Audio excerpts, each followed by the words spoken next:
Je suis sœur Yvette Djossou de la province Afo. J'ai vécu 13 ans avec sœur Angèle Zampa. 3 comme postulante et 2 ans du noviciat. Après, j'ai été jeune sœur vivant dans une même communauté à la maison provinciale avec elle. Et avant qu'elle ne parte, j'ai vécu 6 ans avec elle comme sa responsable de communauté. Alors, je voudrais rendre hommage à sœur Angèle Zampa à travers tout ce que j'ai vécu avec elle. Quand nous étions au noviciat, elle nous a appris des chants en italien. Mais il y a un chant qu'elle aime beaucoup chanter. C'est un chant que tout le monde connaît. Je voudrais commencer mon témoignage par ce chant. Mentre trascorre la vita, solo tu non sei mai. Santa Maria del Camino, sempre sarà con te. Vieni, oh Madre, in mezzo a noi, vieni Maria qua giù, cammineremo insieme a te verso la libertà. Sœur Angèle a été pour moi une mère, celle qui m'a accompagnée par mes premiers pas dans la vie religieuse. C'est elle qui a reçu la main de mes parents. À travers elle et sœur Thérésita, mes parents l'ont confié mon voyage pour aller commencer l'aspiranda à Libreville. Et c'était pas facile. Mes parents étaient tellement déconcertés. Mais sœur Angèle leur a donné beaucoup de paroles de confiance. Et ces mots ont marqué beaucoup ma maman et mon papa. Et elle était très unie à cette famille aussi, que peut-être jusqu'à sa mort, elle n'a plus vu. Mais elle demandait toujours comment va la maman, comment va la famille. Elle était très amie à la famille. Alors, donc, au niveau de témoignage, je peux dire que sœur Angèle a été une femme de valeur. Déjà, l'éducation qu'elle a reçue était dans son cœur comme un feu qu'elle voulait nous communiquer. Quand on a commencé le postulat à Djokwe jusqu'à faire le noviciat, elle nous a appris beaucoup de choses, les choses ordinaires de la vie. Comment faire, traiter le linge, comment repasser, comment bien préparer, comment accueillir les gens, comment traiter les animaux, comment traiter les plantes. Sœur Angèle était présente en tout. Elle était une femme toute faite, une éducatrice silencieuse. Et elle nous a aidés à aimer la nature. Nous pouvons dire que sœur Angèle est une femme d'écologie. Maintenant, on parle beaucoup d'écologie, mais sœur Angèle possède ça en elle. Sa main était une main fleurissante.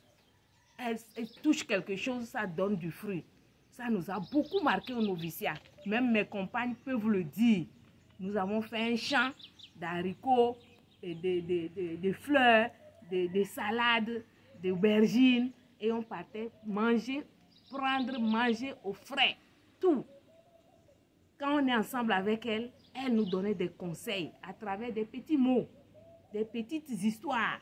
Elle nous a appris à coudre. Grâce à sœur Angèle, nous avons cousu nous-mêmes nos premières robes de profession. On était toutes contentes de porter cette robe parce que on était fiers que c'est nous-mêmes, nous l'avons appris, nous avons cousu ça. Pour la prière, sœur Angèle était toujours à la chapelle, le chapelet à la main, à l'heure. Les lectures spirituelles, elle ne manquait pas. Elle nous a montré vraiment un exemple de vie, de vie religieuse tout accompli. Tout accompli silencieusement. Elle ne faisait pas de bruit, mais elle était vraiment quelqu'un qui transmettait au fur et à mesure ce qu'elle sentait, ce qu'elle voyait que c'était important pour nous, pour que nous soyons des filles de Marie auxiliatrice dignes. Elle faisait tout. Elle nous disait que tout ce qu'elle faisait, c'est pour la sainteté de notre personne, la sainteté des jeunes. Il ne s'agit pas d'aller seulement donner ballon, mais il faut que nous montrons un bon témoignage, que nous soyons heureuses de notre vie salésienne, que beaucoup de personnes nous regardent. Nous sommes les premières. Nous devons tout faire pour ne pas perdre l'héritage spirituel de Marie-Dominique et de Don Bosco. Si on parle de la catéchèse, Sœur Angèle était là. Malgré son âge, elle nous accompagnait, nous suivait à la catéchèse. Et elle donnait des cours de catéchèse à l'école 2. Moi-même, je suis partie plusieurs fois avec elle, plus de 2 ans. Elle a fait la catéchèse là-bas. Et quand elle ne pouvait plus, elle faisait la catéchèse à l'école catholique de Djokwe.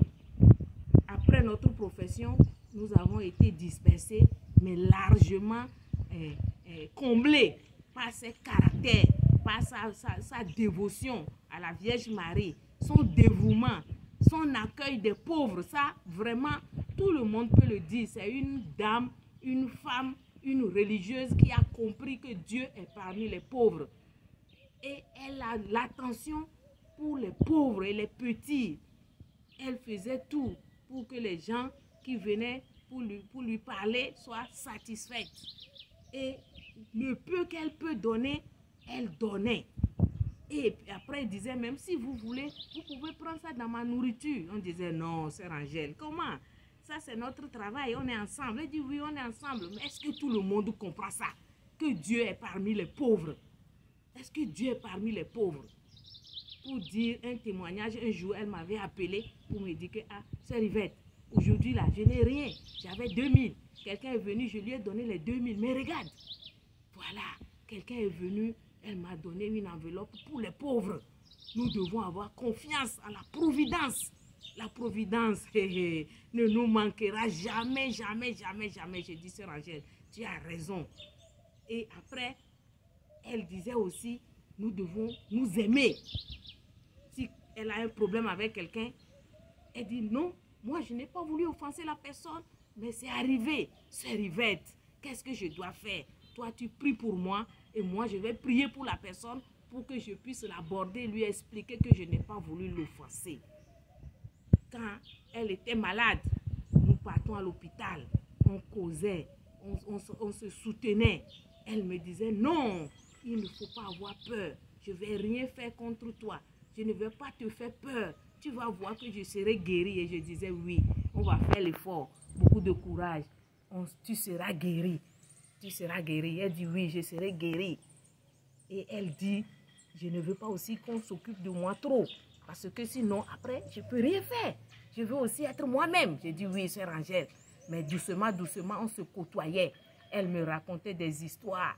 Elle me disait ceci, elle me prend soin de toi, fais ceci, fais cela. Ça, c'est bon. Hein? Au niveau communautaire, Sœur Angèle ne fuyait pas les réunions communautaires.